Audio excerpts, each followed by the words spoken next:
I'm here. Sorry I'm late. I couldn't find my keys and then there was loads of traffic and my phone died. Nightmare.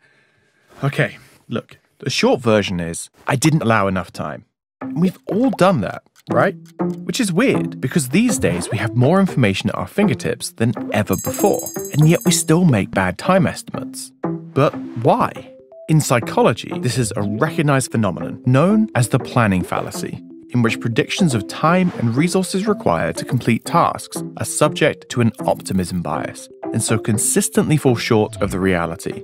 I'll give you an example. I live pretty much exactly 100 miles from Heathrow Airport. The one road, which covers most of that distance, has a 70-mile-an-hour speed limit, so that journey time is about 86 minutes. Assume I need to be at the airport 2 hours before my 9 a.m. flight, and I know I need to leave the house at 5:30 a.m. This, for better or worse, tends to be how we estimate, figuring out the shortest time in which something is possible and just running with that figure. But it's pretty obvious that's not a great system. In this airport example, my estimate has the potential to be disastrously inaccurate because it fails to account for any unknowns. Roadworks, traffic, accidents, parking time, needing a coffee before airport security at 7 a.m. Any one of those things could throw off my entire schedule. Any two, I don't stand a chance. Now, leaving more time than you think you need isn't some revolutionary life hack. We know it makes sense, we just consistently fail to do it. It's such a common behavior that there's even a word for those who embody it. TIDS optimist, literally time optimist. In our everyday lives, this is mostly harmless, if a bit annoying, but there are countless examples on much bigger scales with far more serious consequences. Take the Sydney Opera House, which was originally intended to take 4 years to build at a cost of $7 million. Due to a failure to fully understand the complexities of such an ambitious piece of architecture, it actually ended up taking 14 years at a cost of more than $100 million. In hindsight, it's easy to look at a project like this one and criticize those involved for not having a better grasp of what they were taking on. But the truth is that they fell victim to a common paradox. Estimates about a project are made before they start, which is when you know the least about that project. This is where past experience comes into play, but that will only get you so far. After all, the team building the Sydney Opera House probably wasn't a ragtag bunch of cowboys, and they still ran into problems. So how do you avoid this?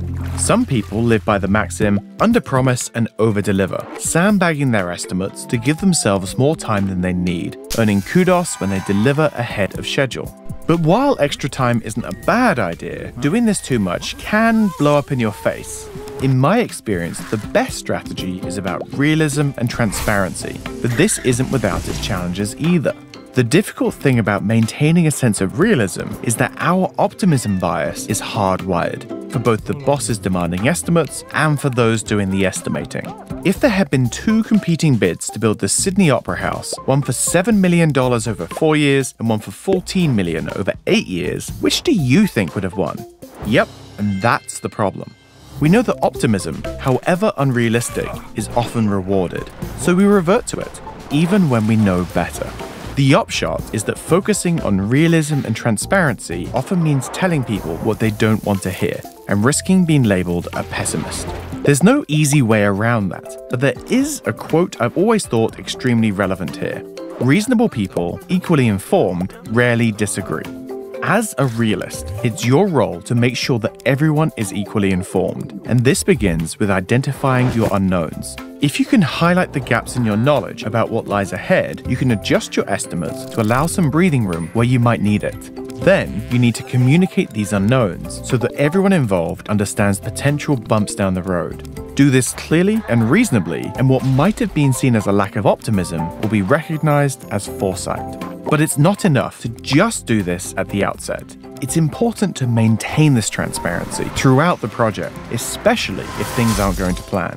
One conversation about a project being a month late is much better than 30 conversations about it being a day late. Make no mistake, this isn't the easy path, but it is the right one. No one enjoys difficult conversations or risking being labeled as pessimistic, but meeting these challenges with realism and transparency is far more likely to yield the best long-term results. And it's those results which will stand as a testament to a project well managed.